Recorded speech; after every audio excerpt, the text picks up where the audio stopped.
I paid rent for my sister and her fiancé. Yes, you read that right. Not to them, but for them. For 3 years, I sent Emma and Jared $800 a month to help with their mortgage and bills. It wasn't like they gave me a place to live. I had my own apartment, but they were struggling, and I wanted to help. It started off simple. At the time, they were drowning in debt, barely scraping by, and too proud to ask for help. I had just landed a teaching job at a high school. The salary wasn't great, but I was single, no kids, and figured I could spare the money. I told them I'd help out for a while, just until they got back on their feet. They were grateful. Or at least, I thought they were. But what was meant to be a short-term favor turned into a long-term financial drain. 1 month turned into 6. 6 turned into a year. Then, before I knew it, 3 years had passed. I adjusted my entire lifestyle around it. No big purchases, no vacations, just living frugally so they could stay afloat. And I never once complained. Because that's what family is for, right? Then, they announced their wedding. I thought, finally, a turning point. They were settling down, planning for the future. Maybe this meant they'd be financially stable enough to handle things on their own. Maybe they'd finally tell me they didn't need my help anymore. Instead, Emma called me one day and asked if I could contribute to the wedding expenses. I'll never forget that call. I paused for a long time before answering, choosing my words carefully. Emma, I already send you $800 a month. I can't do more than that. Silence. I don't know what she expected me to say, but I had to draw the line somewhere. She quickly changed the subject and acted like it was no big deal, but I knew better. 2 months later, at my dad's birthday party, I found out just how much of a joke I was to them. It was a big family reunion at my grandmother's house. Loud, chaotic, full of laughter and good food. Everything felt normal. Then, toward the end of the evening, Grandma pulled me aside. "Brian, can we talk for a minute?" she asked quietly. I didn't think much of it. Grandma was always giving advice, usually about when I was going to meet a nice girl and settle down. We stepped out onto the porch, away from the noise. She hesitated, glancing around to make sure no one else was listening. Then, she sighed. "They've been making fun of you," she said in a low voice. I frowned. "Who?" "Emma and Jared." I felt my stomach tighten. "They think you're stuck in life, that you'll never have a family of your own, that you waste your time trying to help them while you struggle just to be a teacher. They laugh about it, Brian." I just stood there, silent, processing. I had sacrificed so much for them, and this was how they saw me? Some pathetic loser? A joke? Grandma put a gentle hand on my arm. "You're a good man," she said softly, "but you don't have to let them treat you like this. They're taking advantage of your kindness." I nodded, my jaw clenched. I could have confronted them right then and there, could have called them out in front of the whole family, but I wasn't going to give them the satisfaction of seeing me angry. Instead, I went back inside, put on a smile, and acted like nothing was wrong. I even clinked glasses with Jared when we toasted Dad's birthday. But inside, everything had changed. They thought I was a joke? Fine. Let's see how funny it gets when the money stops coming in. The next morning, I woke up early, still thinking about what Grandma had said. Part of me wanted to call Emma right away and confront her, but I needed time. So I went about my normal routine: coffee, lesson plans, grading papers, business as usual. A week later, Emma called me. "Hey, Brian, just checking in," she said, cheerful, like nothing was wrong. "Hey," I replied, keeping my tone neutral.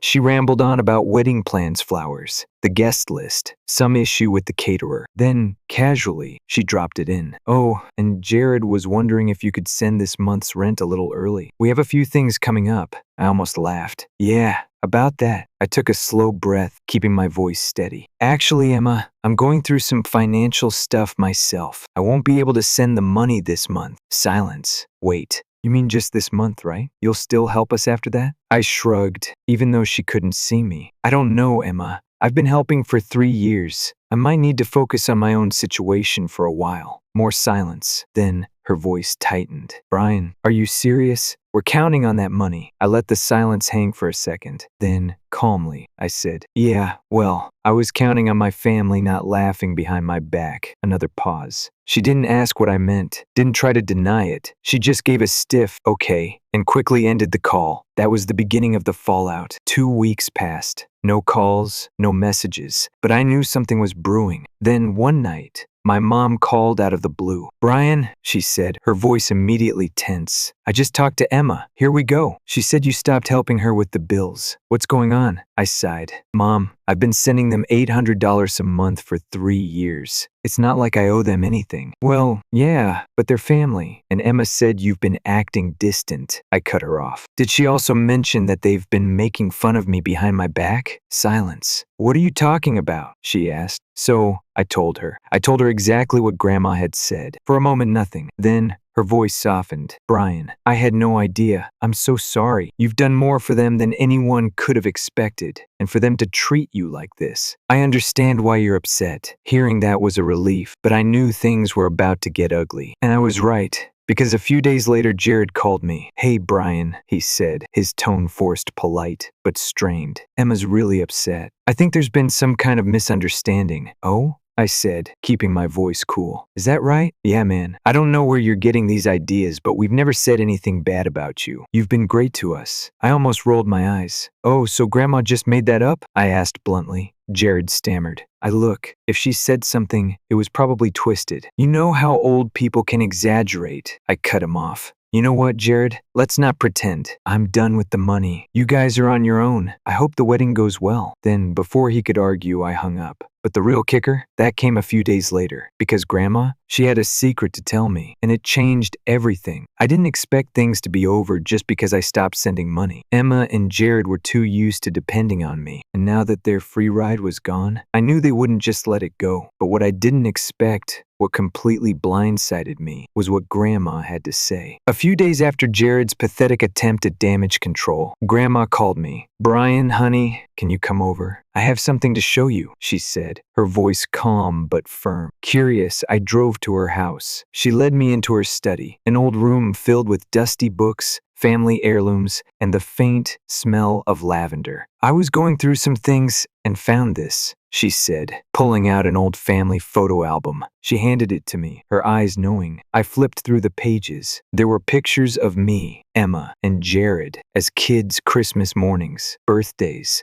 random summer afternoons at the lake. Then, something unexpected. A folded letter tucked between the pages. The paper was yellowed, the ink slightly faded. I pulled it out. What's this? I asked. Grandma smiled slightly. Read it. So I did, and what I read changed everything. It was a letter from my late grandfather, dated over 20 years ago, before I was even born. It outlined a trust fund he had set up for his grandchildren, a substantial amount of money, to be divided equally. But there was one condition: unless one is found to be abusing the family bond. I looked up at Grandma, stunned. They don't know about this, she said quietly. Not Emma. Not Jared. Not even your parents. I sat back, absorbing the weight of her words. So why are you telling me now? I asked. She sighed. Because I want you to understand something. You're not the failure they make you out to be. You've worked hard, sacrificed for others, and shown more integrity than most people ever would. I nodded slowly, still processing. This wasn't just about money anymore. This was about boundaries. And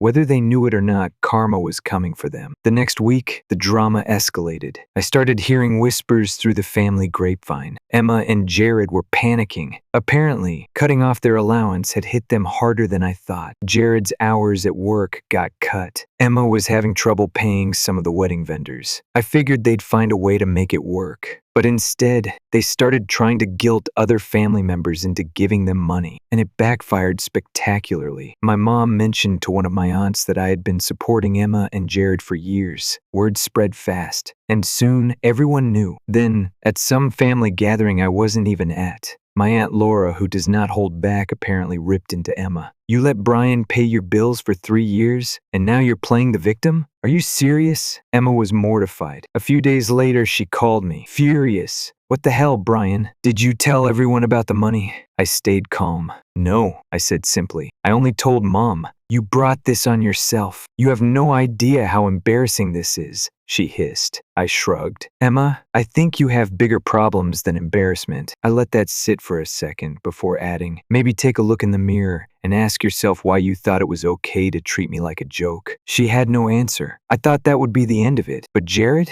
Jared decided to escalate things. He must have been desperate, because he actually showed up unannounced. At my school, I had just finished my last class of the day and was heading to my car when I saw him, waiting in the parking lot. The second I spotted him, I sighed. This was gonna be stupid. Brian, we need to talk, he said, trying to sound calm. but underneath, he was seething. About what? I asked, crossing my arms. He exhaled, clearly trying to keep his cool. Look, man, Emma's been crying nonstop. People are turning against us. We just want to make things right. I raised an eyebrow. Oh, now you want to make things right? After 3 years of taking my money and laughing behind my back? I shook my head. No thanks, Jared. I'm done being your safety net. His face flushed. You act like we wanted to hurt you. It wasn't like that, I interrupted. Then how was it? Explain to me how mocking someone who helped you isn't meant to hurt them. He opened his mouth, then closed it, because he didn't have a good answer. Instead, he mumbled something about how it was all a misunderstanding and stormed off. Later that night, my dad called me. Now, my dad isn't one for family drama, so if he was calling, I knew this was serious. Brian, he said, I had a long talk with Emma and Jared. Yeah? I said, not really interested. They're struggling right now, but they regret the way they treated you. I didn't say anything. Dad sighed. Look, I'm not saying you're wrong. You've been more than generous, but maybe it's time to sit down and have a real talk with them. Clear the air. I thought about it. Finally, I said, I'll think about it. But deep down, I wasn't in a forgiving mood. They had used me for years, and if they wanted a second chance, they were going to have to earn it. About a week later, I got something weird. A handwritten invitation.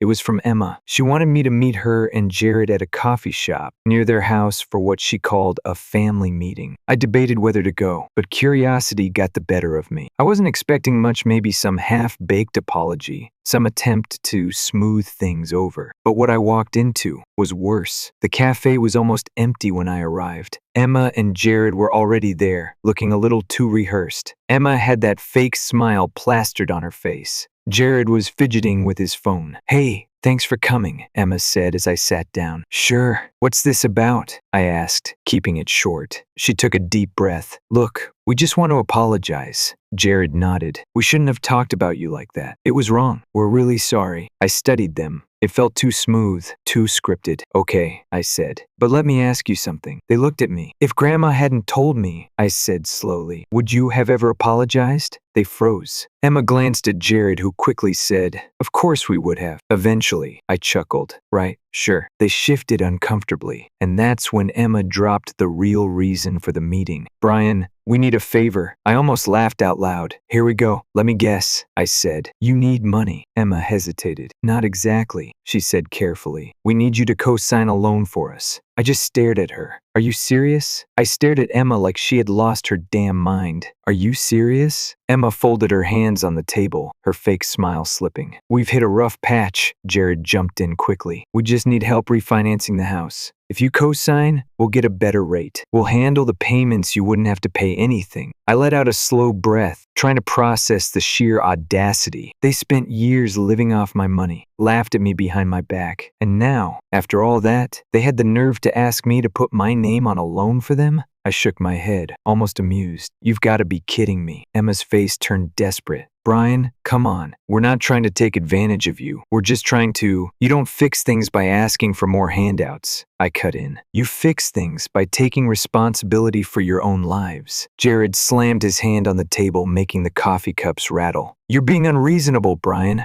We're family. I let out a short, bitter laugh. Exactly. And family doesn't treat each other like dirt. I grabbed a few bills from my wallet, tossed them on the table for my coffee, and stood up. You're on your own. Then, without another word, I walked out. And that should have been the end of it. But of course it wasn't, because Emma and Jared weren't done screwing me over. A few days later, Grandma called me. Her voice was tense. Brian, you need to come over, right now. I frowned. What's wrong? She sighed. I have something to show you. I didn't ask any more questions. I just grabbed my keys and left. When I arrived, she was waiting in the living room, a thick envelope in her hands. She handed it to me without a word. I opened it. Inside was a letter from a lawyer. I started reading, and my blood went cold. Emma and Jared had gone to a lawyer. They were trying to claim a larger share of the trust fund. They told the lawyer that I had known about it all along and kept it from them. I looked up at Grandma in disbelief. You've got to be kidding me. She shook her head, her expression hard. They're desperate, Brian. They're grasping at straws. But this? She exhaled sharply. This is low. Even for them, I clenched my jaw, staring at the letter. It wasn't even about money anymore. This was personal. They weren't just trying to use me. They were trying to steal from me, and I wasn't going to let it happen. The next morning, I got a call from a lawyer representing Emma and Jared. I braced myself for a nasty fight, but instead, the lawyer sounded awkward. "Mr. Daniels," he said, "I wanted to inform you that my clients have decided to withdraw their claim. They'd like to settle the matter privately." I narrowed my eyes. "Withdraw? Why?" There was a long pause. Then the lawyer sighed. "Let's just say some new information has come to light regarding their financial situation." I didn't know what that meant, but I had a feeling I was about to find out. Later that day, I got a text from Aunt Laura. "You are not going to believe this." I called her immediately. She answered, laughing. "Oh my God, Brian. Karma just came for them. Hard. What happened?" "Well, first, Jared got fired." I blinked. "Wait. Fired?" "Yup. Someone reported that he was embezzling money from his company. Just little things covering personal expenses with company funds. But once they started digging, they found enough to fire him on the spot." I ran a hand down my face. "Wow." Then, right after that, Laura continued, "The bank rejected their loan application." I raised an eyebrow. "Why?" "Bad credit, too much debt. And get this, them trying to sue you over the trust fund? The bank saw that as a huge red flag. They weren't going to approve them anyway. But after that," she snorted, "they got completely shut down." I leaned back in my chair, shaking my head. I hadn't lifted a finger, and yet everything was falling apart for them. Karma did all the work for me. The next day, Emma texted me, "We need to talk, please." I ignored it. Then, the day after that, she showed up at my apartment. I sighed when I saw her pacing outside my building. I could have ignored her, but I was curious, so I got out of my car and walked over. "What do you want, Emma?" I asked, already exhausted. She looked frustrated, desperate. "Brian, I didn't know Jared was going to take it this far with the lawyer. I swear, I didn't want it to happen." I crossed my arms. "You expect me to believe that?" She exhaled sharply. He panicked. "We're under so much pressure, the wedding, the house, everything is falling apart." I stared at her. "Emma, do you know whose fault that is?" I said coldly. She swallowed. "Maybe you wouldn't be in this situation if you hadn't relied on me for so many years." She winced. But then, surprisingly, she said, "You're right." I raised an eyebrow. "Come again?" She sighed. "You're right. We shouldn't have taken your help for granted. We shouldn't have talked about you like that." I waited. Then she said the words that sealed it for me. "But I don't have anyone else to turn to." And there it was. Not "I'm sorry for hurting you." Not "I understand why you're done with us." Just "I still need something from you." I stared at her in disbelief. "You don't get it, do you?" I said quietly. "I'm done." She looked panicked. "Brian, I gave you years of my life, Emma, thousands of dollars, and all you did was laugh behind my back." She didn't deny it. I shook my head. "This is the last conversation we're ever going to have about money, trust funds, or anything else." Her eyes widened. "You can't just—" "I can," I interrupted, "and I will." Then I turned, walked into my building, and closed the door behind me. The next day, Grandma called me. She had already heard everything because, in our family, nothing stays a secret for long. "Brian," she said gently, "I want you to know something." I sighed. "Grandma, you don't have to pick sides." She was silent for a moment. Then firmly she said, "I already did." I frowned. "What do you mean?" "I'm done with Emma and Jared, at least for now." That actually surprised me. "Grandma, they crossed a line," she said simply. "I'm not going to pretend otherwise." I exhaled slowly. Hearing that from her meant more than I could put into words. But the real kicker? She wasn't done yet, because a few days later she called me again, and what she told me would change everything. A few days after I shut Emma out for good, Grandma called me again, but this time, her voice had a different energy, calm, steady, but with a hint of finality. "Brian," she said, "I wanted you to know I spoke to the lawyer. I'm making some changes to the trust fund." I blinked. "What kind of changes?" She sighed. "Emma and Jared, they've shown me who they really are. They don't deserve the help your grandfather left for them, not unless they prove they've changed. So for now, they're out." I sat there, absorbing what she had just said. "What does that mean exactly?" I asked carefully. "It means if they don't show responsibility and respect, they won't get a single penny," she said. "And if they keep acting like this, the trust will be divided between you and your cousins instead." I was speechless for a second. "Grandma, you don't have to do that. I don't want the money." She let out a small, knowing laugh. "I know," she said. "That's why you deserve it." I swallowed hard. This was bigger than just money. This was Grandma drawing a line. And for the first time, Emma and Jared were going to face real consequences. I cut off all contact with them after that. No texts, no calls. I blocked their numbers, muted them on social media, and stopped engaging with any family drama. And slowly, something unexpected happened. I felt lighter. I didn't realize how much of a burden I had been carrying until it was finally gone. For years, I had been putting their needs before mine. And what did I get in return? Mockery, disrespect, a lawsuit. But now, I was free, and I wasn't going back. The real kicker? I heard through the family grapevine that Jared had moved out. After losing his job and getting rejected for every loan he applied for, their relationship started falling apart. Emma was forced to move back in with Mom. I wasn't happy about it, but I couldn't deny the irony. After years of leeching off me, Jared left her high and dry. I guess when the money stopped flowing, so did his commitment. Karma is a funny thing. A few weeks later, I ran into Aunt Laura at grocery store. She pulled me aside, grinning. "Heard about everything that happened," she said. "Just wanted to say I'm proud of you." I frowned. "Proud of me?" She nodded. "Yeah,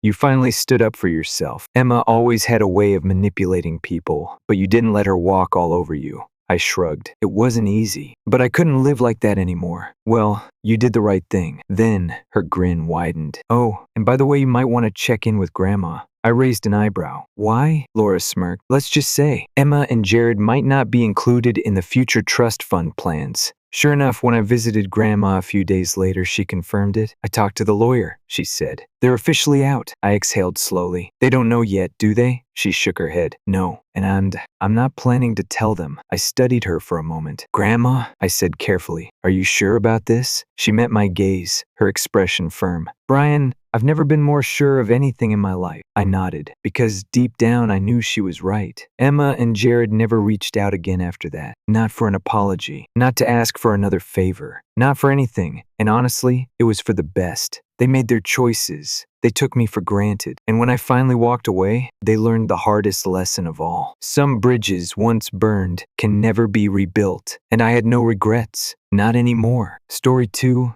I never expected my life to unravel like this. For 3 years, I thought I had built something solid with my ex, Daniel. Sure, we weren't perfect, but I truly believed we had a future. I had been careful in this relationship, learning from my past mistakes, keeping my independence while still supporting him and his daughter, Mia. She was 18, smart, a little reserved, but I liked her. I never tried to be her mother, just a steady presence in her life. When she had issues at home, she confided in me more than in her own mother. I thought we had a good bond, but looking back, I was just a placeholder. Last year, my career took a huge step forward. I had been working on a major project, pouring everything into it, long nights, endless stress, but it finally paid off. The promotions, the bonuses, the sense of financial security I had always dreamed of. And with that newfound stability, I wanted to do something special for Mia. She had been talking for months about her dream birthday. A massive pajama party with 25 friends, a DJ, a fancy cake, and even a weekend trip out of town. It was extravagant, sure, but I had been saving up and figured why not? She deserved something memorable. Around the same time, Daniel started talking about a business idea, his dream. Now,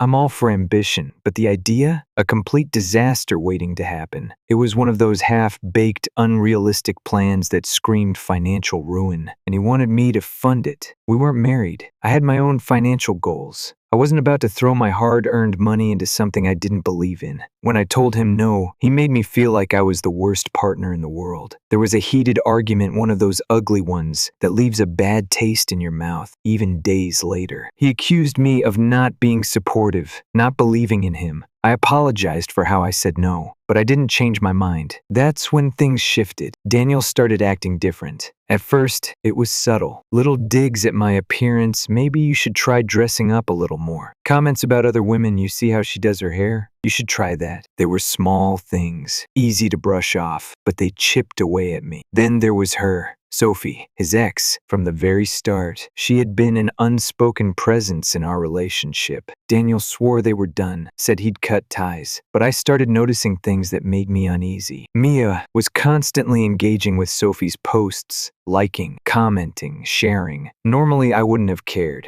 but something about it felt off. Was Daniel still in contact with her? Every time I brought it up, he dismissed me, made me feel paranoid. Maybe I was imagining things. Or maybe I just didn't want to see the truth. With Mia's birthday approaching, I kept my focus on the party. I had been putting money aside for months, making sure every detail was perfect. Meanwhile, Daniel kept pushing his business idea, getting more frustrated with me. We weren't fighting all the time, but the distance between us was growing. Then, in the middle of all of this, I had to leave for a 10-day work trip. I hated the timing, but this was huge for my career. I figured some space might help. Maybe we just needed a break from all the tension. I was wrong. Everything got worse. Daniel barely texted me while I was gone. Calls were short, distant. One night, I couldn't reach him at all, calls ignored, messages left on read. The next morning, he said he had fallen asleep early. I knew something was off, so I decided to test him. I told him my trip was being extended by a couple of days. That was a lie. I was coming home early. I don't know what I expected to find when I walked through the door, but I sure as hell didn't expect that. Everything in the house looked normal until I walked into our bedroom. Trash can. Used protection. My mind blanked. There was no reason for it to be there. Unless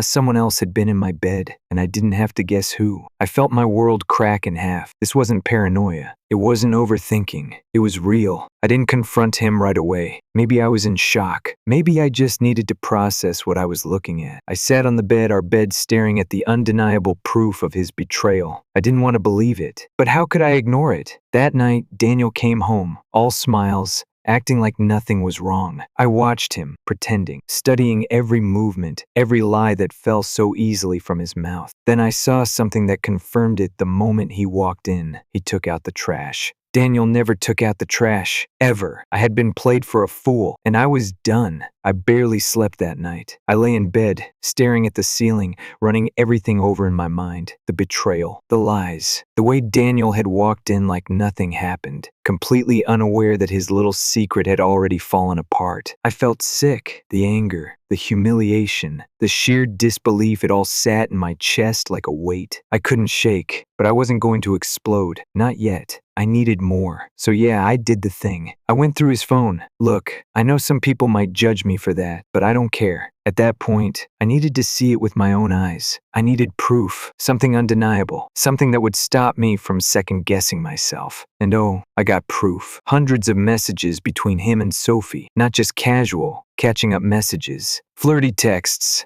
late-night conversations, pictures. Some were innocent, a coffee shop selfie, a shot of her dog, but others, not so much. Then there were voice notes. The way he spoke to her, the things he said. It was like I didn't even exist. They had never really stopped talking. Hell, they weren't even trying to hide it. And then, the final nail in the coffin photos. Recent ones. Of them together. And guess who else was there? Mia. The daughter I had been saving for. The daughter I thought I had a bond with. She knew. She had known the entire time and had been playing along. There were pictures of the three of them on some weekend getaway, laughing, smiling, like a perfect little family while I was back home, planning her damn birthday party. I saw red, but I kept quiet because I wanted him to hang himself with his own lies. The next morning, I woke up, went through my routine like nothing was wrong. Daniel sat across from me at breakfast, sipping his coffee, scrolling through his phone, completely unaware that his world was about to implode. I let him talk, asked him about his day, listened to him lie right to my face. Then, as casually as possible, I set my coffee down and asked, "Are you still talking to Sophie?" His reaction was instant, a flicker of something in his expression, before he forced himself back to normal. "No, why would you even ask that?" I tilted my head. "You sure?" "Yeah." His voice was too defensive. Too rushed. "I told you, we're not in contact." I pulled out my phone, scrolled to the pictures, turned the screen around and placed it in front of him. "So this never happened?" His face drained of color. For the first time, I saw fear in his eyes. I let the silence stretch, watching him squirm. He opened his mouth, shut it, then tried again. "It's not what it looks like." I laughed, actually laughed. The audacity. "Explain it to me then," I said, voice cold. "Explain the messages, the pictures. Explain how Mia knew this entire time and went along with it." He panicked, stumbled over his words. "I didn't mean for it to go this far." "Oh,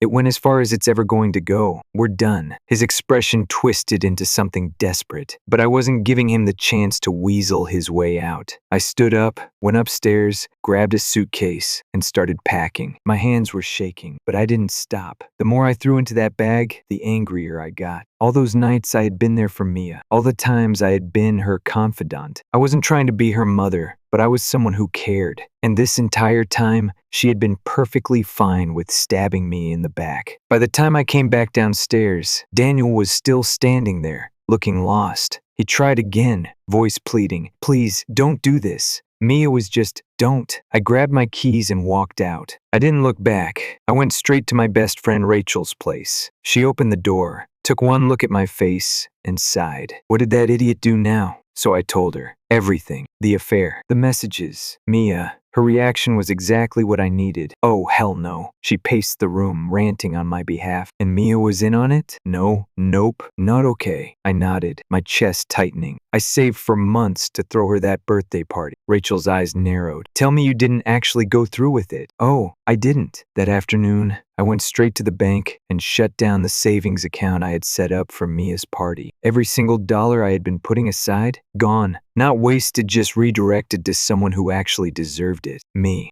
If Mia wanted a party, she could ask her dad or Sophie. Because I was done. A few days later, Daniel had the nerve to reach out. Not to apologize. Not to own up to what he did. But to ask me not to cancel Mia's party. Let me say that again. The man cheated on me. Lied to me. Let his daughter go along with it. And now he wanted to negotiate? I didn't even bother responding. Then came the voicemail from his sister. The same desperate plea, but with extra guilt tripping. Mia had been looking forward to this for months. She didn't do anything wrong. You're the only one who can give her the birthday she deserves. I sat there, listening. My jaw clenched so hard it hurt. She didn't do anything wrong. She knew. She smiled in those pictures, played along, let me pour my time and money into her party, while knowing full well that her dad was sneaking around behind my back. She made her choice, and now she could live with it. Rachel, of course, had no patience for any of this. You do not owe that girl a party. I knew she was right. But there was this nagging guilt, this little part of me that still felt bad. Mia was just a teenager, after all. Maybe she was scared. Maybe she was just trying to avoid conflict. But the more I thought about it, the more I realized, no, she was old enough to know right from wrong. And she had no problem choosing her dad's side. So, no, I didn't text. I didn't call. I didn't throw her the party. She could have whatever birthday her dad and Sophie could afford, because I was done being the fool. I won't lie, walking away felt weird. For 3 years,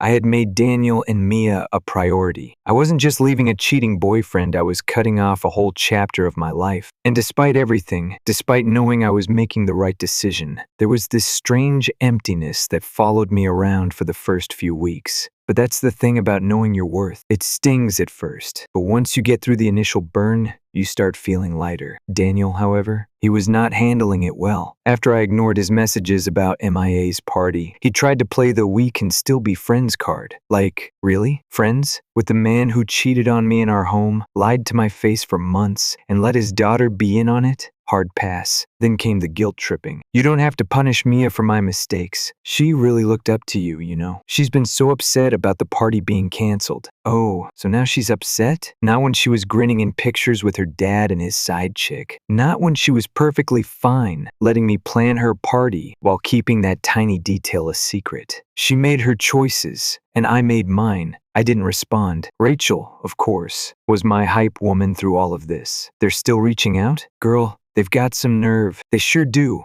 I muttered, tossing my phone onto the couch. You'd think they'd get the hint by now, Rachel smirked. Men like Daniel, they never do. She wasn't wrong. About a month later, I started hearing things. I wasn't asking for updates, but when you have mutual friends, word gets around. And oh, was it interesting. First, there was Daniel. Apparently, after I left, things with Sophie didn't go as smoothly as he had expected. Once there was no more sneaking around, no more forbidden romance excitement, she got bored. The affair had been fun because it was an affair. But now Daniel was just a regular guy she had to actually commit to. And she wasn't interested. So she dumped him, completely ghosted him, didn't even give him the courtesy of a proper breakup, just faded out of his life and moved on. Honestly, couldn't have happened to a better guy. Daniel threw away a loyal partner, his stability, and his entire relationship with his own daughter for nothing. But oh, it gets better. Because Mia, she wasn't doing so hot either. Without me there, things between her and Daniel got tense. She was pissed about the canceled birthday party, which, by the way, her dad never ended up throwing for her, and she blamed him for everything falling apart. The two of them started fighting a lot. Mia started skipping school, sneaking out, and getting into all sorts of trouble. It wasn't long before she packed up her things and moved in with her actual mom, the same woman she used to complain about constantly when she was living with Daniel and me. So now Daniel had no girlfriend, no side chick, and no daughter, all because he thought he could have his cake and eat it too. I won't lie, when I heard all of this, I almost felt bad for him. Almost. But then I remembered how much he made me doubt myself, how he chipped away at my confidence, made me feel paranoid for suspecting the truth, let me pour time, energy, and money into his daughter while lying to my face. And suddenly, any sympathy I might have had disappeared. Now, I'm thriving. The money I had saved for Mia's party, I used it for me. A vacation, a real vacation, not one where I had to worry about someone else's kid or someone else's business failures or a man who wasn't worth my time. It felt amazing. And the best part,